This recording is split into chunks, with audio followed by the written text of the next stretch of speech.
Oh, what a day. Arsenal getting busy in the transfer market. That is what we like to see. On this episode, we're going to be discussing the Martin Odegaard thing. We're going to be talking Matty Ryan. We're going to be talking Ryan Bertrand. And we're going to be looking ahead to the FA Cup tie at Southampton.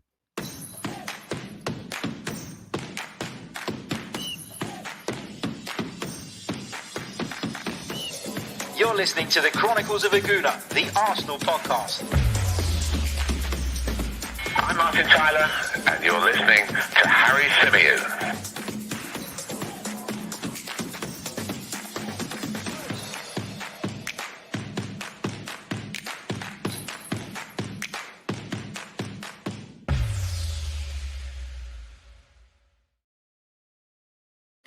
Hello, good evening, and welcome to this Friday night edition of the Chronicles of Gooner Live. As ever, I'm your host, Harry Symeou, and as mentioned right at the top of the show, we're going to be discussing Martin Odegaard, Matty Ryan, Ryan Bertrand even, and we're going to be looking ahead to the FA Cup tie at Southampton tomorrow. Lots and lots to come in this show.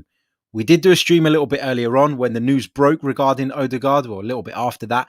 Head over, check it out if you haven't already. Make sure you leave it a like, leave it a comment, subscribe to the channel if you haven't already. Let's get into it. Got a little bit more time now to take some of your questions. As you can imagine, in my line of work today has literally been crazy. I woke up expecting not very much to happen. Thought I could kind of cruise through to the end of the week with a little bit of a more chilled approach and, just put my Southampton preview together and boom, everything went mad. First it was Ødegaard. Then it was Matty Ryan, which came completely out of nowhere, by the way. Now we're being linked with Ryan Bertrand. We'll be discussing that a little bit as well, getting your take on that as well. And of course, we'll be looking ahead to that game against Southampton, which is tomorrow at 12:15. Gets a little bit confusing, doesn't it, with the kind of FA Cup kickoff times.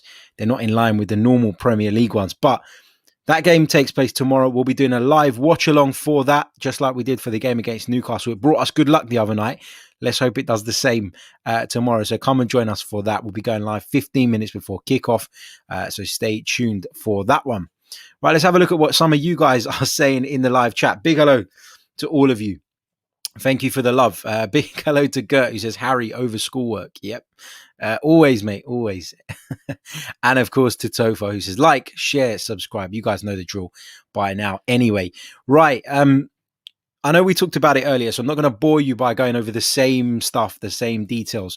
But there have been a few I'm not going to say developments, but a little bit more information has come to light with regards to Arsenal's pursuit of Martin Odegaard. Now, as I said earlier on, I'll just quickly run through the kind of events that took place today. There was a report this morning from a Spanish outlet claiming that Martin Odegaard was on his way to the Emirates Stadium. Around about mid-morning, David Ornstein came out, David Ornstein of The Athletic, of course, and said that the deal was about 90% complete, but there were still things that needed ironing out, and the player hadn't yet begun traveling to London. So that was that. Immediately after that, very shortly after that, Fabrizio Romano came out and said that the deal was edging closer and that it would be completed within a matter of hours. So Martin Odegaard is seemingly on his way to Arsenal. He'll be joining us on loan, of course, for the rest of the season, but it is our understanding that there will be no option to buy clause in there. None of that. It is a simple loan deal that will see him join the club until the end of the season. So there you go. Right. What's happened since then? What's happened since the show earlier today, which of course you can now listen to on all the major podcast platforms as well as via this channel. What's happened since? Well, Fabrizio Romano has revealed, or has shared, I should say, some comments from Imanol, the Real Sociedad manager, who said the possibility of Ødegaard returning here doesn't exist. He was really close, but when Arsenal joined the race and Arteta called him, Ødegaard changed his mind. So the Real Sociedad manager talking about the impact that Mikel Arteta's conversation seemingly had on the player. And apparently that's been quite a big part in why Martin Ødegaard has opted to come to Arsenal rather than rejoin Real Sociedad. Now, I told you guys earlier on that it was my gut feeling and my kind of conclusion based on the stuff I've been working on today and the stuff I've been reading, hearing, etc., that actually Real Sociedad were in the race.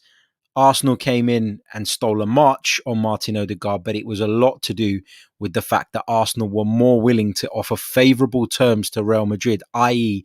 paying his full wages, rather than it being solely down to Ødegaard and Ødegaard just simply saying, no, I'd rather play for Arsenal than Sociedad. Xander makes a great point in the comments. The T Talks brings it up as well. When Arsenal knock, it's a different knock. Love that saying. When Arsenal come knocking. Yeah, absolutely. We'll come back to some of your comments in a little bit. So hold fire on the questions and stuff. Just going to quickly round up sort of what's been happening since our show earlier on. And then we'll get into the comments. We'll get into the questions as well. So that's what Romano has shared. So those comments, of course, from the Sociedad manager saying that basically Arsenal came in, stole a march, and now he is on his way to Arsenal. He kind of suggested that. So we're kind of waiting now. We're holding tight on that one. We've heard some rumours. They are just rumours, though, that the kind of Arsenal social team that put together the interviews, the clips, the unveilings and all of that stuff have been booked in for the weekend. Sunday, so that could be kind of a sign that we're expecting maybe an announcement early next week, but again, that is just a rumor, not 100% confirmed, so we're going to have to hold tight on that one.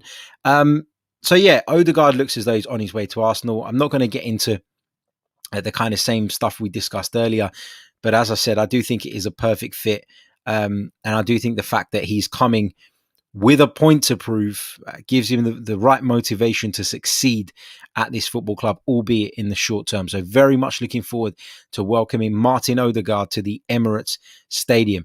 Interestingly as well, Martin Ødegaard actually came to London Colney when he was 15 years old. A number of top clubs were interested in Martin Ødegaard. He was being touted at the time as one of European football's biggest talents.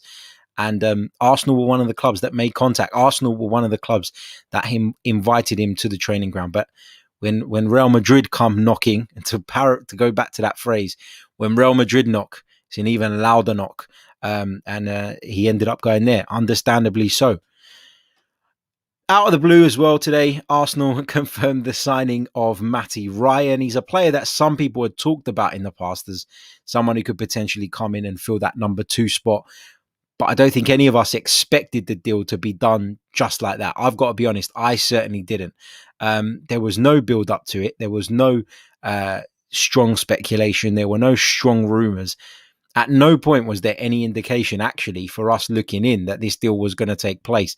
But as I said on Twitter, the ITKs must have been sleeping when Matty Ryan sneaked in the doors at London Colney, which must have been yesterday, by the way, must have been Thursday, because for him to have been registered in time for this FA Cup tie tomorrow, it must have happened, probably yesterday for Arsenal to do that and get all that paperwork in time and get him registered.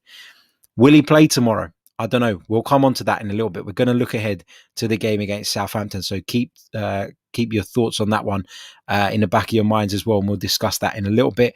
The other major rumour doing the rounds with regards to potential incomings this evening is that regarding Ryan Bertrand. Now, Ryan Bertrand, of course, is currently at Southampton. Just going to bring up his transfer market profile, Ryan Bertrand, because he's a very experienced player. He's played a lot of Premier League football. He's 31 years old now, but of course, Ryan Bertrand's Southampton contract comes to an end at the end of this season. So it's an interesting one, isn't it?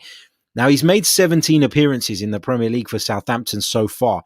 So he's by no means out of favour with Ralph Hasenhüttl, not by any stretch of the imagination. As I said, he's played 17 games, started in 94% of Southampton's Premier League games this season, missed just the one which was a home game against Newcastle back in November. So he's very much a key part of the Southampton setup right now. It's not as though he's someone who's been cast aside, a bit like Matt Ryan has or had been at Brighton. This is a very, very different scenario. Will Arsenal be able to get this over the line? Now, Bertrand is, as I said, extremely experienced. He's a former Champions League winner. Let's not forget that. Won the Champions League with Chelsea in the 2011-2012 season. He's won an FA Cup with Chelsea and he won a Europa League. So he's a decorated footballer, is Ryan Bertrand. If you take a look at his overall Premier League record, you're talking about someone who's played just shy of 250 Premier League games, 119 in the Championship. So he is somebody with vast experience and somebody I believe could come in and do a decent job as a backup to Kieran Tierney. The question is, will Ryan Bertrand settle for that role? Will the knock of Arsenal, will the calling of Arsenal be loud enough, big enough, strong enough to persuade him that Arsenal is the place for him to come? Now, we talk about people coming in and being kind of second fiddle to other positions, but with the amount of fixtures that Arsenal have coming up, in the next month or so, and I spoke about this earlier on. I think I mentioned it on the podcast earlier on, actually, that if Arsenal were to progress through to the 5th round of the FA Cup between now and the end of February, Arsenal will have to play 10 games, which is crazy. So, these players, whoever does come in, whoever is tasked with filling these roles, they're going to play football. It's not going to be a case of them simply coming in, sitting on a bench, bolstering up the squad numbers. That is not going to be the case. Somebody like Ryan Bertrand will get plenty of opportunities, if he does come to Arsenal. And of course, we've seen what happens when Kieran Tierney's not available. Look, Bertrand can get forward. He is left-footed, makes it a little bit more natural than seeing kind of Ainsley Maitland-Niles galloping up there, having to check inside. We saw how that disrupted our play, against Crystal Palace. Can he get away with playing as a wing-back? Probably. It's a little bit of a different role. But of course, that's not the way we're playing at the moment. So Ainsley Maitland-Niles doesn't feel like a sensible option. Right now, the left-back position is a bit of a concern. If Kieran Tierney's not available, for me, you go Cedric Suarez. But again, the whole thing about him being on his wrong side is a problem. People talk about Cedric having a really good left foot as well.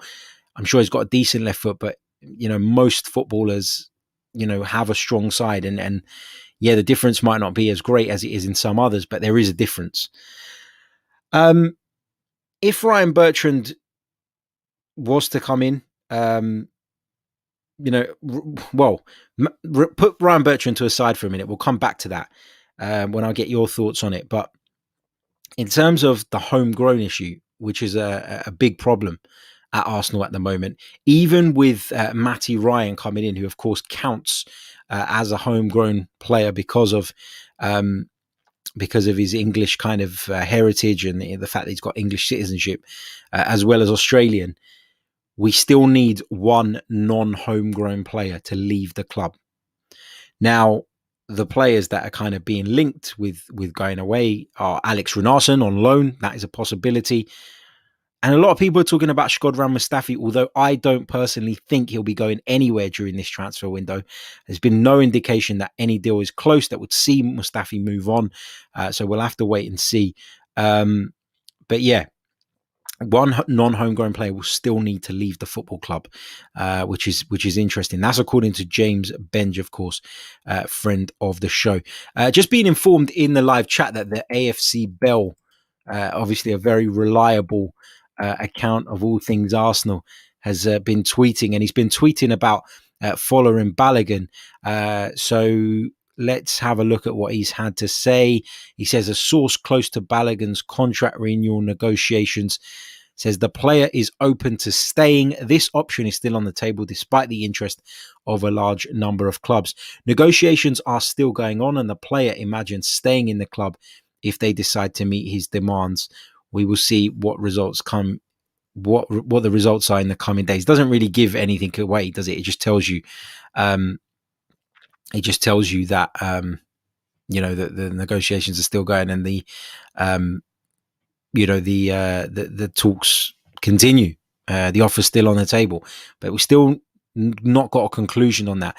Let's go over to some of the live comments. Get your thoughts in on the Ryan Bertrand thing. We talked about Martin Ødegaard in detail on the show earlier today. We talked about Matty Ryan coming in as well. So let's get your views on the Bertrand stuff. Linking fans to football says, Harry, you sound delusional. Niles played left back many times for Arsenal. All of a sudden, you'd rather play Cedric after one good performance. Yeah, that's absolutely right. I'd rather play Cedric because I'd play the player who's in form. You at the top level, when you need results week in, week out, you can't just leave people in the side when they're not performing. Loads of us were calling for Aubameyang to be left out of the side for weeks. Yes, he's played his way back into form eventually, but you can't afford to carry a left back as a passenger. You can't carry a defender as a passenger. Not in this league. You'll be punished. Maitland-Niles, for whatever reason, whether it's due to a lack of game time, whether it's because he's unhappy at the club at the moment, in his last few performances hasn't been up to standard. So yeah, I would play Cedric there. I'm not denying that Maitland-Niles has played in the role previously, but that doesn't mean that just because he's played there before, he can get away with turning in an absolute stinker of a performance like he did against Crystal Palace. He can't get away with it. It was terrible. It was absolutely terrible. It was horrendous. Raj says, what about Mitchell from Crystal Palace? His contract also has 6 months left on it. Yeah, I've heard good things about him. Again, not a player I've watched a massive amount of to date, but yeah, he's a player who seems to have a pretty decent reputation. He's getting a bit of exposure now at Crystal Palace. I wouldn't be against that if Arsenal felt that was something they could do with a sort of more of a longer term view, but that depends on how the club see him. I'm not going to claim to be an expert on Mitchell, and so I'll kind of trust the club's judgment on that. But he is another name that is being bandied about, and as Charles Watts and a couple of others reported earlier on today, Arsenal have a number of options they're looking at as a potential left-back cover for Kieran Tierney. So Mitchell could be one of those. Ryan Bertrand could be one of those. We're going to have to hold tight and wait and see what happens there. What else have we got here? Russ Morgan is up for the idea of Mitchell coming in. He says he'll be an astute signing, young and hungry. Mr. George says, I think Bertrand will be a good fit. Nothing wrong with the competition. Absolutely. I think that competition is always healthy. Liam Gardner, one of our members, makes a really good point about Maitland-Niles. He says he doesn't have a settled position. Yeah, agreed. And sometimes you can become a bit of a jack of all trades and a master of none. And that's what is happening with Ainsley Maitland-Niles. I said it earlier on in his career. For those of you that have been long-term viewers, listeners of the podcast, you'll know that my view has always been on Ainsley Maitland-Niles, that he's in danger of becoming exactly that, someone without a clearly identifiable position. And as a result, he's going to kind of fall by the wayside, never really establish himself, and always be that utility man that gets pulled in when someone's missing. And that, for someone who's still so young and with his ability, just doesn't feel like that's quite right. T Talks, kind of highlighting another one of our members, kind of highlighting that the left wing back and the left back position, just going back to that Maitland-Niles conversation for a second, are two very different roles. Marcus Alonso, he makes the point. He was a really good left wing back, but a terrible left back. That's the prime example. Marcus Alonso offered Chelsea, particularly in that season under Antonio Conte when they won the Premier League, he offered them so much going forward, but so little defensively. Fortunately, for Chelsea, they had the setup around him, the back three, the two defensive midfielders to cater for that. But it is a very, very different role. Another one of our members, Harry Land, says it's harsh on Maitland-Niles, but sadly it's true. We can't forget that he played so well in big matches, but it's a totally different role in a back four. Couldn't agree more. Couldn't agree more with you there. Don't forget, if you want to become a member of the channel, if you want to support us in bringing you more content, then click the link in the description and you can become a member right now. We have 3 tiers of membership. You can have a look at those and decide which, if any of those appeal to you. We really appreciate your support. And I want to say a massive, huge thank you to everybody who's signed up, because I'm truly overwhelmed by the number of you that have signed up in I think it'll be 2 weeks tomorrow since we launched it. So thank you so much. Really, really appreciate your support. If you haven't joined us and you're interested in it, click on the link. Have a look. We'd love to have you on board. Right. Let's. I think we should turn our attention a little bit to that game against Southampton in the FA Cup. As I said, coming up tomorrow. It's, the way things are for Arsenal right now, I don't feel like this is a priority. I don't feel like the FA Cup should be our number one right now, but it is our FA Cup. We've won it 14 times, a record 14 times with the current holders. It's given us joy when times have been dark, in the last few years. If you think about it, Arsenal haven't been at their brilliant best. Arsenal have laboured through season after season after season, and the FA Cup has always offered a bit of a shining light. So it does mean a lot to me personally, but I think in Mikel Arteta's position now, I would have to consider how important it is in the grand scheme of things. Before we go into that Southampton game, though, I want to say a massive thank you to Morgan, who's just signed up as a member right now while we're live on air. Morgan, thank you so much. Really, really appreciate it. Make sure you go into the community tab on the YouTube page. Go onto the YouTube channel, click on the community tab. I always get confused with that, and hit the link to the Discord server. If you haven't got Discord on your phone or whatever device you use, download it. Come and join us in the Discord server where we're talking Arsenal throughout the day, throughout the evening. That is one of the perks that comes with the Chronicles of a Gooner membership. We're building a nice little community here. So thank you, Morgan, for that, and welcome. Right, let's go back to the FA Cup game. Now, as I said, I think that Mikel Arteta will ring in the changes. Is it the right thing to do? Some will say no. Some will say that we need to build momentum. And on this run, and confidence has been a bit of an issue this season. It's been up and down. It's been fragile at times, and that kind of every win that we pick up will help us along the way there. So I sat down earlier on. I put a lovely piece. Well, I say lovely. It's lovely to me. I put a piece together looking ahead to the game against Brighton for 90 min. And I'm going to share it with you guys on the screen.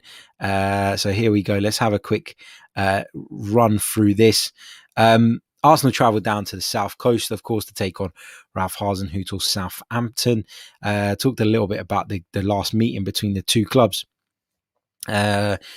Said that Mikel Arteta's side have turned their Premier League form around, winning 4 of their last 5, whereas Southampton have actually struggled of late. They've won just 1 of their last 5 in the Premier League, although that was a narrow win over the champions Liverpool. So, so it was a big win, but of course they're still on a difficult run at the moment. What time's kickoff? 12:15 UK time. Where's it being played? St Mary's Stadium. It's on BT Sport 1 here in the UK. The referee is Peter Banks and the VAR is David Coote. Now, if you think about all the controversial situations, the biggest controversial decisions that have happened in the Premier League this season, you probably find that David Coote was in the VAR for most of them. He's been atrocious this season. He's been atrocious when he's refereed on the pitch. He's been atrocious when he's refereed from the VAR. He has been bloody awful. So I'm not looking forward to that. I was really disappointed when I read that David Coote was the man who will be in charge of the VAR. Let's move on to some team news. Let's start with Southampton. They're expected to welcome back Danny Ings into the side. After his recovery from COVID-19. The Saints will, however, be without a long list of names that includes Yannick Vestergaard, Oriol Romeu, Moussa Djenepo, Nathan Tiller, Michael Obafemi, Will Smallbone, and Nathan Redmond. They are all injured. As far as Arsenal news goes, Arsenal will assess Dani Ceballos ahead of this one after the Spaniard, of course, missed the Premier League clash with Newcastle on Monday with a calf problem. Pablo Mari is said to be progressing well following his recent calf strain, but he's not expected to be back in training until next week, so he will miss out, while Arteta might look to rotate the forward line and give some more minutes to Gabriel Martinelli and Nicolas Pepe. So Southampton's predicted lineup is as follows. This is predicted. Forster, Walker-Peters, Stevens, Bednarek, Bertrand, Walcott, Diallo, Ward-Prowse, Armstrong, Long and Ings. For Arsenal, this was my predicted 11. Not necessarily what I would pick, but it's Leno in goal, Bellerin, Luiz, Gabriel, Cedric, Elneny, Partey, Willian, Pepe, Martinelli and Ketia. I think that Thomas Partey might get a game. I think that you may see him thrown into this one just because match fitness is something he needs to build up. I think that Granit Xhaka probably needs a break. Although for what it's worth, I would do it the other way around. I would wrap Thomas Partey up in cotton wool with that game coming up against Manchester United next weekend. I would play Granit Xhaka in there alongside Mohamed Elneny. But the rest of the team would pretty much be the same for me. So yeah, that's where I'm at, but that's what I think would probably be the predicted lineup. In terms of recent form, well, we've mentioned that Arsenal's form has been much better than Southampton's of late. Southampton, of course, won their FA Cup tie in the third round against Shrewsbury just a few days ago. That one initially cancelled due to COVID problems, but their last Premier League games they did lose at Leicester by 2-0. Prior to that victory over Liverpool, they drew 0-0 with West Ham and drew 0-0 at Fulham. So it's not been a great run for Ralph Hasenhüttl's side, but incidentally, they are still above us in the Premier League. They are 2 points above us, and they've played a game less, so they're still in a much better position than us, particularly if they win that game in hand. Continuing on, prediction. This is where it got difficult for me. So I said that having won the trophy last year, you could be sure Mikel Arteta will be taking this fixture seriously.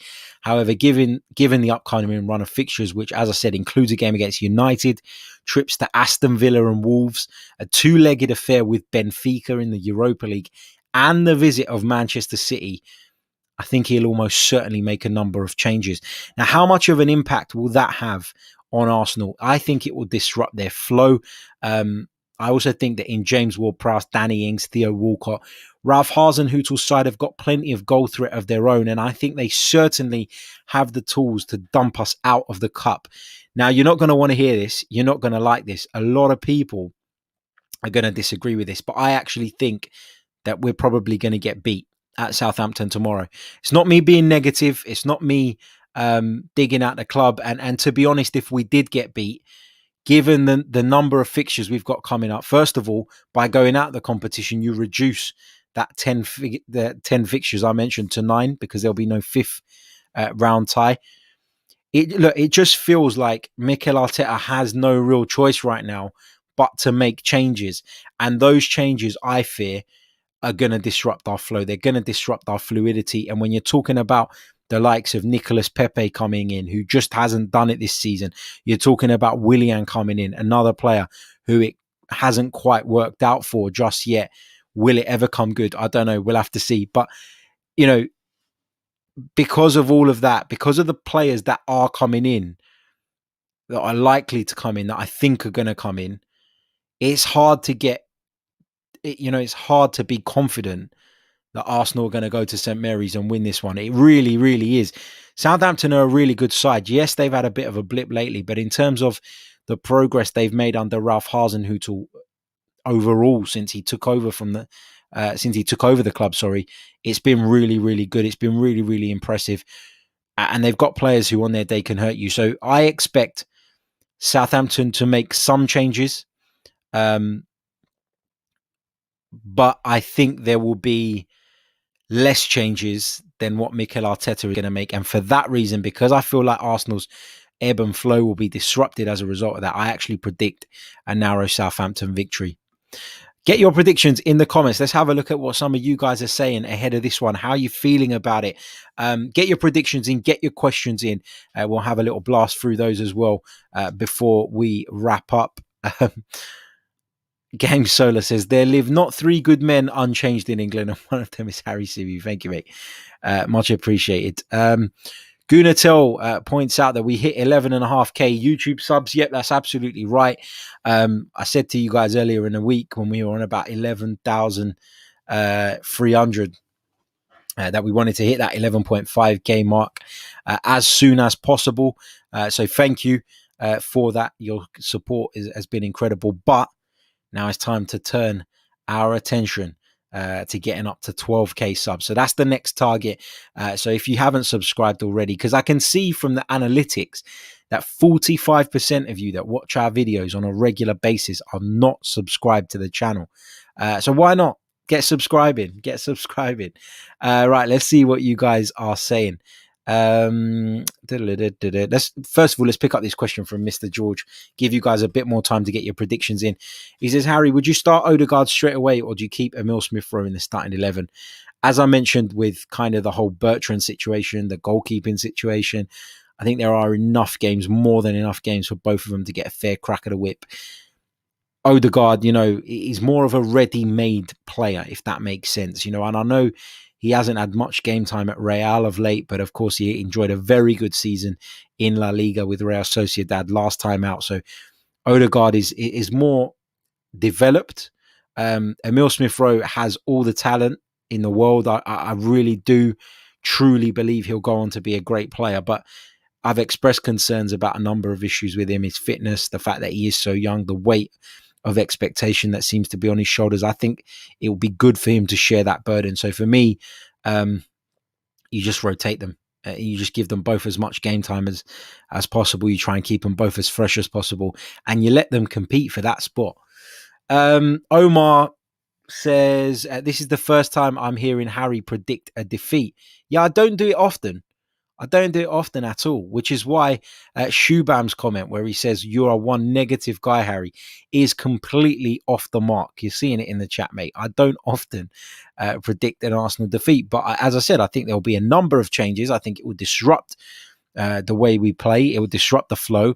Maybe we can, win the game if we bring the right players off the bench, etc., in the key moments. But that's my prediction. Like, my job is to try and analyze and to try and provide some insight and tell you what I think might happen. Now, I'd be pleasantly surprised. I'd be as fucking delighted as anybody if Arsenal pulled it off and progressed to the next round of the Cup. Of course I would. But that's just my prediction. Sorry if you don't like it. Gert says 1-0 to the Arsenal. Topher says 2-0 in the Cup and 2-1 in the league. Gooner says 2-1 Arsenal. Liam Gardner says, can tell what Harry's internet history is like, mate. I don't do none of that. Not at all. Omar says 2-1 win. What else have we got here? Harry Land says 1-1 and Arsenal on pens. Xander says 2-2 full time and 3-2 in extra time to the Arsenal. Selgear says, let's hope it's not going to be another extra time. Yeah, that's all we bloody need, isn't it, right now? That's all we need is more game time. Really, really is. What else have we got here? Steve Stone says, anything other than extra time, that would be a disaster. Gert says 2-1 in the Cup, 1-0 in the league, both wins for us. Paul Abutu says, I don't think this is the match Arsenal will lose, Harry. Having a rotating squad is good enough to see us through because our confidence level is high right now. I hope you're right, mate. I really do. Patrick says, AFC Bell tweeted that we're going to win, Harry. AJ Morgan asks, when is Adrian Clark next returning to the Channel H? I need to drop him a message, mate. That's a good shout. It was on my to-do list this week, but it's been a nuts week. So I will reach out to Adrian, but of course it is subject to Adrian being available. He's super busy as well, particularly at this time of year, but I will make every effort to get Adrian back on the channel as soon as is possible, because I know the insight he offers and the analysis that he brings to the table is very much appreciated by all of you. Let's see what you guys are saying. Kind of away from the Southampton bit now. Topher says, Harry, at first, I didn't want a young loan signing like Ødegaard. I felt it would hurt Emil Smith-Rowe's growth for the rest of the season. But I forgot about rotation, and now I'm much more on board with it. Yeah, look, the rotation element is key here. There has to be rotation when you're playing so many games.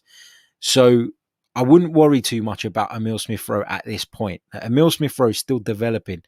You know, he knows himself that he's not necessarily the full way there. And when I say that, it's not because I don't rate him. It's not because I don't think he will get there. But he'll be wary of the fact that fitness has been a problem for him. He'll be wary of the fact that he is very much being relied upon by Arsenal now to offer a creativity that is so clearly lacking in the rest of the team. And I think he'll probably appreciate sharing that burden a little bit. I think he'll probably appreciate the help, if I'm honest. Talawa Shaw says, Harry, how many points do you think we should be getting from our next 5 fixtures? So if you're talking about the next 5 league fixtures, let's quickly just bring those up and have a quick look at that for you whilst we're live on air. Let me just share that with you so you guys can see. Where is it? Here we go. Arsenal fixtures. Right, so scrap the FA Cup one. You don't get points for those. Right, Southampton away. I think we've got to get 4 points from Southampton and Man United. I want 4 points from Wolves and Villa, so 8. And then I want 3 from Leeds. So 11. 11 sounds about right. If we got 10, I'd be happy. If we got 10 from our next 5 fixtures, I'd be happy. Ideally, you want 11. That's what I feel we should be getting. But I'm going to set the target at 10. Anything beyond that is obviously a bonus, and I'll take it. But yeah, look, it's not an easy run of fixtures, is it? I know Wolves haven't been particularly inspiring this season, but you're talking about a trip to Southampton in the Premier League, which is never easy. Manchester United coming to town. They're in excellent form at the moment. Wolves, you know, again, a bit up and down, but it's one of those dodgy 6 p.m. kickoffs at Molineux, not ideal. Villa away. Villa have been fantastic this season. Actually, outside of, well, no, let's not lie. Arsenal haven't been fun to watch this season. Aston Villa have probably been one of my favourite sides to watch in the Premier League. I've enjoyed a lot of their performances. And Leeds United, you never know what you're going to get from Leeds, but you know you should really be beating them at home if you've got aspirations of finishing closer to the European spots. Let's continue to go through the live chat and see what you guys are saying. Paul Abutu says, hey Harry, I can't seem to trace the link to the membership here. If you go into the description of this video, mate, I'm pretty sure there is a button that says, and hold on, I'll just check that for you. Apologies to the rest of you who don't really give a shit about this, where it says under the description of the show, after the first paragraph, it says join this channel to get access to perks. If you click on that, it should take you straight there. But yeah, I'm not sure if is it available in every country. I don't know where you're joining me from, Paul. Wherever it is much appreciated. But yeah, if you're interested in our membership, if you click that link in the video description where it says click here to access perks, then you'll be able to get some more information and you'll be able to choose which tier it is you want. So thank you. Gooner tells us smash up the likes, guys, and hit the subscriber button too. Yes, please do that. It does really, really help. Harry Land says, those fixtures hurt my eyes. Yeah, you and me both, mate. You and me both. What else have we got here? Just trying to pick up something a little bit different, maybe something that we haven't discussed. Morgan says getting Fabrizio convinced me to join the club. Well, good work, mate. Thank you very much, man. And there'll be plenty more good guests to come, I promise. That's the whole point of the membership scheme, is so that we can create the platform to do that sort of thing, to bring on some of the kind of guests that you guys want to hear from, some ex-Arsenal players and various other bits and pieces. So yeah. Manas says, get Clive from the Arsenal Vision podcast. Clive's fantastic. I'd love to do a show with him one day. AJ Morgan says, who would your ultimate guest on the show be? My ultimate Chronicles of a Gooner guest would no doubt be the great Arsene Wenger. Honestly, I'd love to sit down and talk to Arsene Wenger. But it would have to be like a 2-hour marathon of a show because I've got so much to ask him. I'd love to sit down with Arsene Wenger. I think he's fantastic. I'd love to sit down with Dennis Bergkamp as well. So those would be my kind of ultimate two, I think. But I feel like Arsene would give you maybe a little bit more. Maybe a little bit more. What else have we got? We've got a few random questions in here. So I'll have a look at some of those. T-Talk says, by the way, the membership is available on mobile and computer, not on the iPad. So if you were watching on the iPad and trying to do it that way, it doesn't work, which is a bit shit. Talal says, random question, but who is your favourite commentator? Mine is Peter Drury. Yeah, Peter Drury is right up there for me. He is right up there for me. Peter Drury, for me, he's not even a commentator. He's a poet. That's how good he is with words. He is a poet. Some of the things he's come out with over the years, I mean, unless he has sat down for days and days and days and written a piece on every possible scenario, which I highly doubt, then the guy is unbelievable. A wordsmith, unbelievably brilliant. Absolutely love him. I think he's fantastic. I like Clive Tilsley as well. I like, Liam says it in the chat, he likes Ali McCoist as a co-commentator too. I like Ali McCoist as well. He's a good laugh. Really great is Ali McCoist. But I tell you who I also really, really like, and I think he's actually majorly underrated. Well, he's not underrated because he's got one of the top jobs. Darren Fletcher of BT Sport. I think he's excellent. I really like him as a commentator. Not quite sure about Steve McManaman alongside him, but yeah, really a big fan of Darren Fletcher. I think he's fantastic too. Kai Hin with an interesting question. Now that Ødegaard is 90% done, would you send Willock on a loan? Yeah, I'd consider it if the right offer was to come across the table, if there was the interest there that from a club that we think he could go on and do good things for, or you know, go on and learn good things, I should say, develop. That's where. Yeah, I'm like going through this in my head. Would I send Joe Willock on loan? I would only send Joe Willock on loan if the right club came along and he was definitely going to play football, and it was a style of football that was kind of suited to what he'd be playing with us in the future. But if you have no intention of keeping Joe Willock for the longer term, I wouldn't even bother sending him on loan. I'd just get him out the door and get some money in for him. So yeah, that's kind of where I'm at on that. But thank you, Kai, for your question. Talal says, "How could you not say Martin Tyler?" Of course, well, he's in the intro to the podcast, isn't he? And no, look, at present, my favourite commentator would be Peter Drury. Clive Tilsley's up there. Darren Fletcher's up there. Martin Tyler, it goes without saying, is one of the very best in the business. And actually, with Martin Tyler, for me, there's a massive respect there, because when I first started podcasting, and a lot of you won't know this, because you wouldn't have known who I was when I used to do it, but I used to do a general football podcast with a couple of mates weekly. And once I went to this kind of football networking meeting when I was trying to get a few contacts, trying to get things up and running. And that podcast did really well, to be fair. We got to the finals of the Football Blogging Awards, I think probably in 2018. So we did really, really well there. But right at the start, when we were really struggling to get guests of any note, having spoken to Martin Tyler at one of these networking events, he literally volunteered to come and help me out by doing a show with me. And it's actually on the Chronicles of a Gooner feed, because when I changed over, I brought it with me. If you search back Martin Tyler Chronicles of a Gooner, you will find it.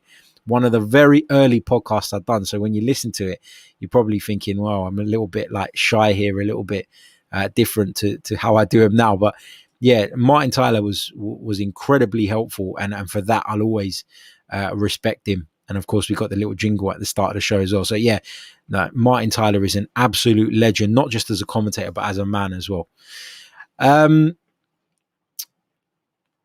Welcome to Paul. He found the link. Welcome to Paul. Welcome to our membership program, mate. Thank you so much. Really appreciate having you on board, and we look forward to conversating in the Discord server. Don't forget, if you are a member, go over to the community tab on our YouTube channel and become part of the Discord server. Is available on all the tiers. The link is in the community tab. Click on it. It will bring you into the Discord server where we're talking Arsenal respectfully above everything else. We're talking Arsenal among friends, among Gooner family throughout the day and throughout the evening. So come and join us if you'd like to. There is still a lot of members that have signed up but haven't taken up the Discord server yet, and it's absolutely fine. It's not compulsory. And maybe some of you don't have the time to be involved in the Discord server. I get it, but it is part of the membership. So if it's just because you haven't got around to doing it, you are missing out. So if I was you, I'd get involved. But thank you to Paul, and he's joining us from San Jose, California. Thank you very much, mate. And I look forward to talking to you in the very near future. Right, I think we're going to leave it there. Been going for 45 minutes. I've had one hell of a day, as I said to you guys earlier on, and I'm looking forward to going back into the house, putting my feet up, cracking open a bottle of red, and relaxing for the remainder of this evening. T Talks asks in the comments, will we be doing a watch along for tomorrow's game? Yes, we will. Come and join me for the watch along. It's a 12:15 kickoff, so we'll go live at midday, 12 o'clock, bang on the dot. We'll go through the team news. We'll have a little bit of a chat leading into the game, and then I'll take you through the 90 minutes right here on the Chronicles of Gooner. We'll bring you a post-match reaction podcast as well a little bit later on in the day, and that'll be your lot for Saturday. And I'm going to have a much-deserved day off on Sunday, unless Arsenal pull me off of the couch with some more transfer news, in which case we will no doubt be reacting to it. We're going to move the fans phone-in show to another day, probably Monday this week, but I'll keep you guys posted, and members, I'll keep you posted in the Discord server on that as well, just because I need a day off on Sunday. It's killing me. It's been absolutely nuts of late. So yeah, going to take a day off on Sunday, and we'll be back on Monday with more, including a fans phone-in show to come. Also, should have said this earlier on, completely forgot.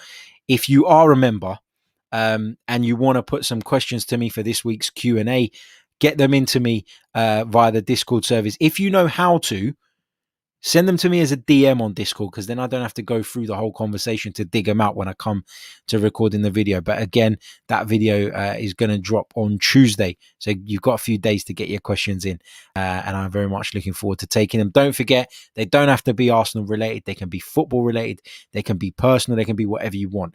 And I look forward to answering some of those. Until next time, until tomorrow, in fact, take care of yourselves, stay safe, and we'll be back tomorrow for the live watch along. All the best. Cheers.